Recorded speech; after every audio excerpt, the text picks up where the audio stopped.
After a week of diving and surveying the Boh Yai Mine complex and an earthquake that shook the region, it is now time to finish the job with one last dive.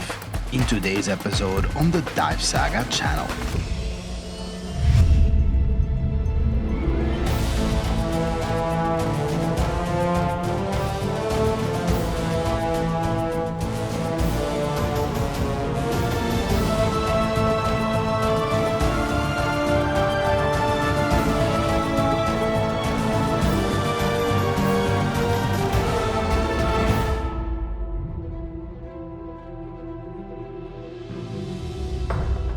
We are still in Kanchanaburi, Thailand. There is more than 10 mines in this area.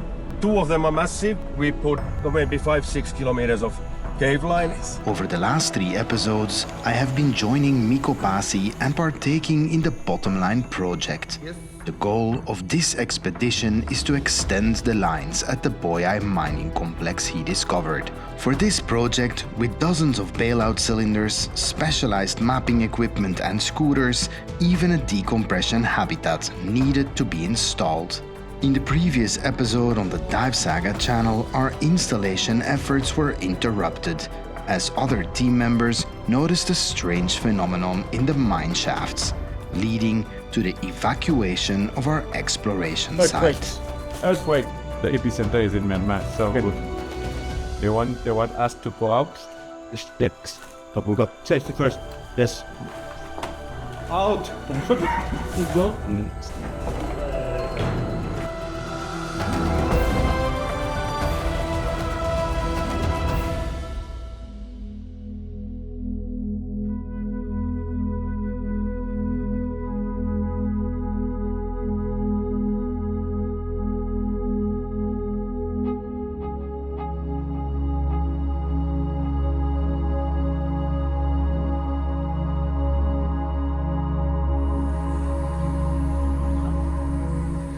Good morning, beautiful morning here in Kanchanaburi, Thailand. If you watched last episode, then you know that we had to suspend our diving activities here because of a massive earthquake in Myanmar, and we are just on the border with Myanmar. We were installing a habitat so that Mikko and Patrick could push their mine exploration beyond the 100-meter depth mark. And luckily, we're cleared to dive again here today. So we have a habitat to install.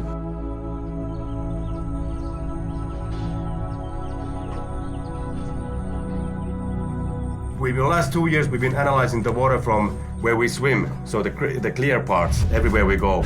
But now we start to go and analyze from the silt, from the down, because it's a heavy metal mine.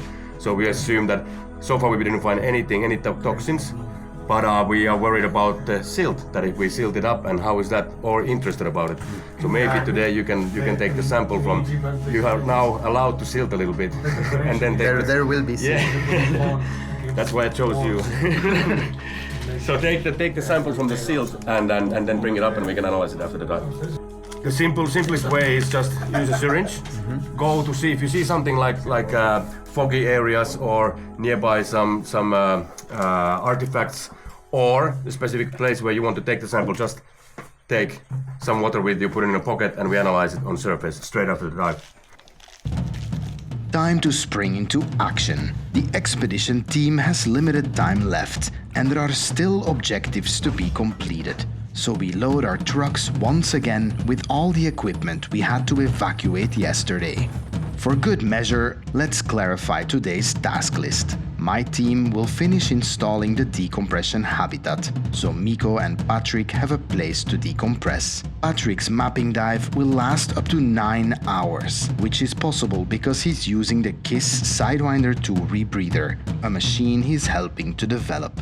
The plan also requires safety divers Jordi and Naomi to stage bailout cylinders throughout the mine shafts, an endeavor that will require a 3 to 4 hour dive in itself.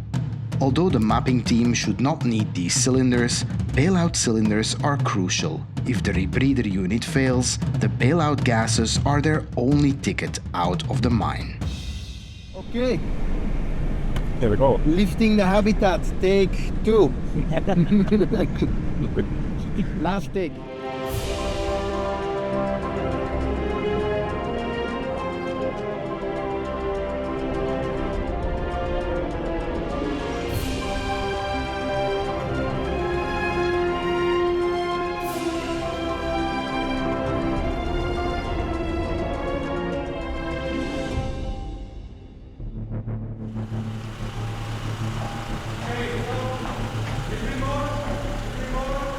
The entire operation we started yesterday is starting from scratch today.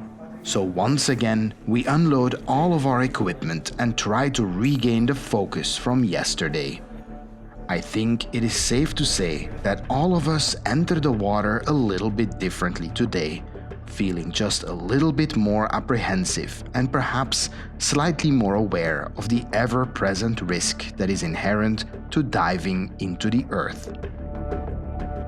Understandably, the push divers want to be certain that the habitat is up before they start their dive, so we go in first to finish the job.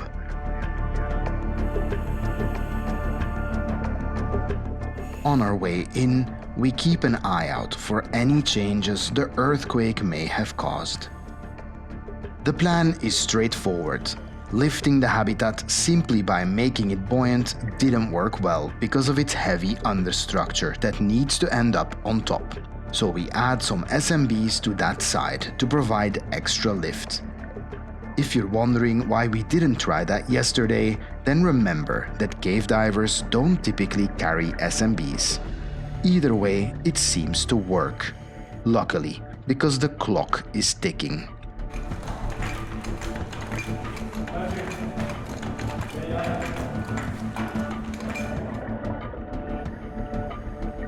With a little bit of maneuvering, the habitat is floating upright and in the desired location, where we can fill it up with gas completely so it will stick to the ceiling.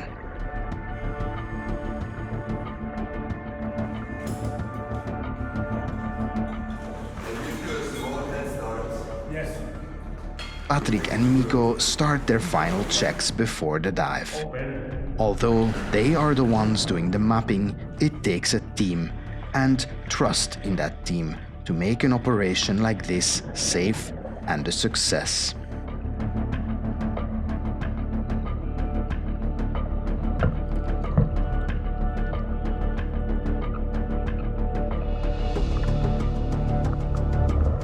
We put the final touches on the habitat, including installing a ladder, extra bailout gas, and even some drinks and snacks for the team.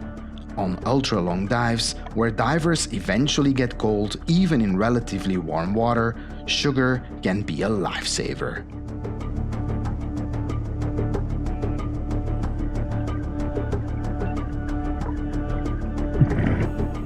Our job is done. With time and gas to spare, we decide to take another look around in the mine shaft and shoot some extra footage.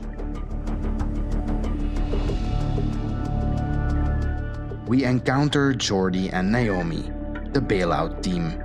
Remember that their job is to install the bailout cylinders, ideally before Mikko and Patrick descend past that point, so they can verify that their safety options are in place.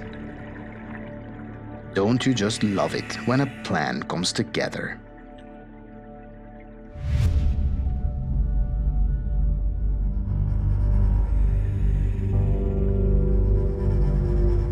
The team is now all in the water. On this last day of the mission, it is of course everyone's hope that the objectives will be met. But as any cave diver will tell you, the primary mission is always to return to the surface unharmed.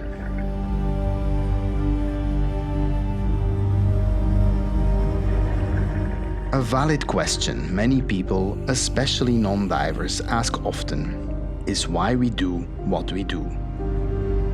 Why venture into dangerous places that are clearly meant to be forgotten?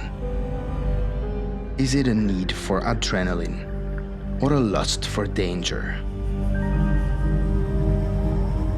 And if overhead diving so far away from logistical help is so dangerous, are cave divers not scared?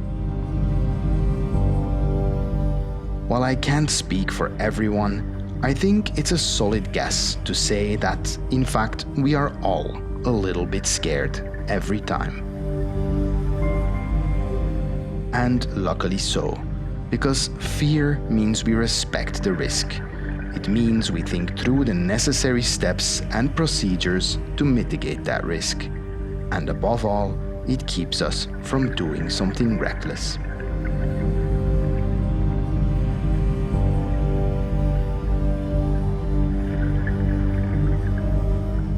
before we exit, there is one last thing for me to do.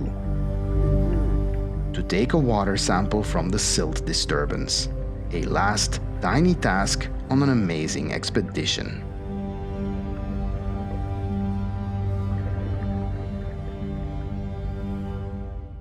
Habitat successfully installed.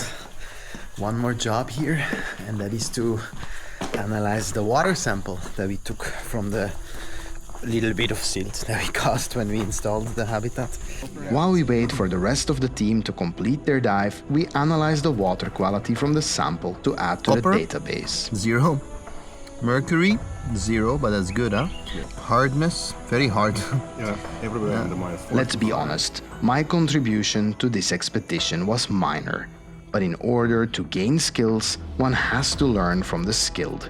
And as Mikko and Patrick spend their time at depths me and my camera currently can't reach, I ask myself again, why do we do this? Why do we face those odds and face those fears?